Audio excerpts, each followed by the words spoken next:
তো 22শে এপ্রিল সকাল সকাল বেরিয়ে পড়েছিলাম র্যাপিডো করে তোমার পাকুড়ের উদ্দেশ্যে। একটা মেজারমেন্ট ছিল পাকুড়ে, ঝাড়খণ্ড। তো সকাল সকাল বেরিয়ে পড়েছিলাম র্যাপিডো করে শিয়ালদার উদ্দেশ্যে। শিয়ালদা থেকে তারপর ট্রেন ধরে পৌঁছে যাবো পাকুড়।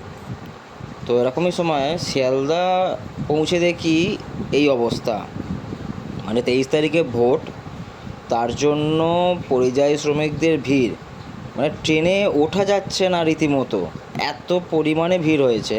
তো সেখান থেকে আমি চলে এলাম হাওড়া স্টেশন। হাওড়া তো একই অবস্থা, তোমরা সকলেই দেখতে পাচ্ছ হাওড়ায় কী পরিমাণ ভিড় হয়েছে। মানে আমাকে রীতিমতো 2-3টে ট্রেন ক্যান্সেল করে লোকাল করে যেতে হয়েছে বর্ধমান, ও সেখান থেকে লোকালে করে যেতে হয়েছিল আমাকে পাকুড়। তো তোমরা দেখতেই পাচ্ছ কীভাবে ভিড়টা মেনটেন হচ্ছে বা কীভাবে তারা জীবনে ঝুঁকি নিয়ে ট্রেনে করে যাচ্ছে।